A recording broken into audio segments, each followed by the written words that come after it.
अलग विलग होना चाहिए। अब अलग विलग आज कल होना तो बड़ा मुश्किल है कि बिल्कुल संसार त्याग दो तब तो विरक्त कहा जाएगा, लेकिन अगर विरक्त नहीं हो सकते तो वैष्णव होना चाहिए। वैष्णव मतलब भगवान हरि का नाम जप करने वाले। तीसरा गुण विप्रो, विप्र होना चाहिए यानी ब्राह्मण होना चाहिए। वेद शास्त्र विशुद्ध करता, वेद शास्त्रों का ज्ञान होना चाहिए। दृष्टांत कुशलोधीरा, कथा को आसान और सहज दृष्टांतों के माध्यम से श्रवणकर्ताओं को अच्छे से समझा सके। कोई भी कथा यदि हो रही है तो उसको उसके पौराणिक दृष्टांतों के साथ आपको, यदि जब तक वो कथा समझ में नहीं आएगी तो यहाँ से सुनी, यहाँ से निकल गई, दोनों कानों का इस्तेमाल हो रहा है। आचार्य जी कह रहे हैं, एक कान से सुन रहे हैं और दूसरे कान से निकाल रहे हैं। तो वक्ता भी ऐसा होना चाहिए। नियम तो यह कहता है कि वक्ता अगर पूर्व की ओर दिशा करके अगर मुंह करके बैठे तो श्रोताओं को उत्तर की तरफ मुंह करके बैठना चाहिए, और अगर वक्ता उत्तर की तरफ मुंह करके बैठे तो श्रोता को पूर्व की तरफ मुंह करके बैठना चाहिए। नियम तो ये कहता है, लेकिन जैसी व्यवस्था वैसी व्यवस्था। नारद जी ने पूछा, महाराज भोजन का नियम क्या है कथा में? तो भगवान सनकादिक कहते हैं कि वैसे तो नियम ये है कि 7 दिन निराहार रहना चाहिए। निराहार मतलब बिना कुछ खाए पिए। बोले निराहार ना रह सके तो बोले घृतपान करो, घी पियो।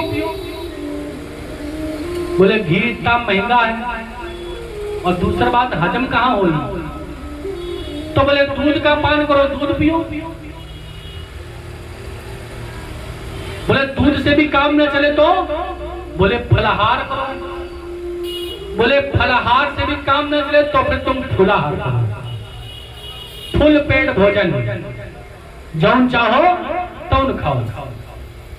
लेकिन कुछ भी खाकर भी आने का मतलब ये नहीं कि खा के आगे कथा में बैठे तो खर्राटा बज रहा है कि पंडित जी तुम कथा में लगे हैं और यहाँ पर बार बार जमुहाई आ रही है, गर्दन अकड़ रही है, नींद आ रही है और खर्राटा बज रहा है। तो ये समस्थिति ना बने, और ऐसा भी ना हो कि बिल्कुल खाली पेट हो या कम खा के आए हो तो पेटे अकड़ने लगे खाली पेट की वजह से।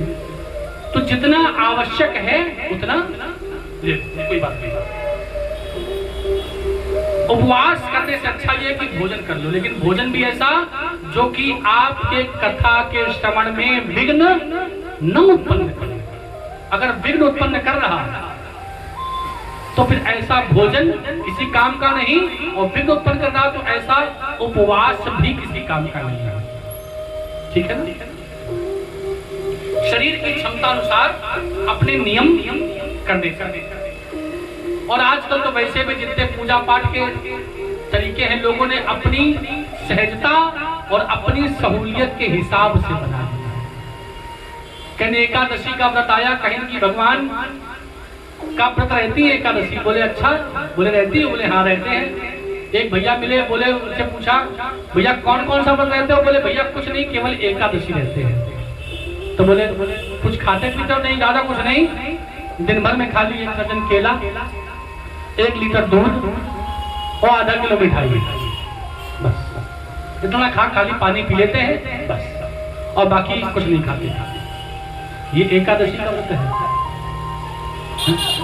अरे व्रत का मतलब होता है कि अपनी इंद्रियों पर संयम रखना, अपनी वाणी पर संयम रखना, ना कुछ गलत करो, ना गलत सुनो, ना गलत देखो, दुर्विकारों से दूर रहो। और सबसे अच्छा तो ये रहे कि मौन रहो। क्यों? बोलने में सबसे पहले आदमी क्या बोलता है, प्रयास करता है झूठ। और व्रत है लेकिन फिर झूठ बोल रहा है, तो फिर ऐसे व्रत का भी कोई फल नहीं है, मत करो। जैसे इतना कहा, नारद जी वीणा बजाने लगे। उस सभा में संकीर्तन होने लगा और सारे भक्त मिलकर तालियां बजाने लगे। कि राम कथा सुंदर करतारी और संशय विहग उड़ावन हारी। कहते हैं जब भी कहीं संकीर्तन हो, भगवान का संकीर्तन, तो उसमें तालियां बजानी चाहिए। क्यों बजानी चाहिए? क्यों कहते हैं राम कथा सुंदर करतारी और संशय विहग उड़ावन हारी। दो फायदे, एक तो संशय रूपी विहग पक्षी उड़ जाते हैं, और दूसरा जो आसपास सही में कीट पतंगा मक्खी मच्छर आ जाते हैं ना, तो ताली बजाने से एवं भाग जाता है, यही भाग जाता है। लेकिन अगर ये उड़ते हैं तो उड़ के जाते कहाँ हैं? कहीं तो जाते होंगे ना। तो कथा कहती है कि जो लोग कथा में सोते हैं, जो लोग कथा में ताली नहीं बजाते, जो लोग संकीर्तन नहीं करते, उन्हीं के खोपड़िया में आके बैठ जाते हैं। बोले वृंदावन बिहारी लाल की जय हो।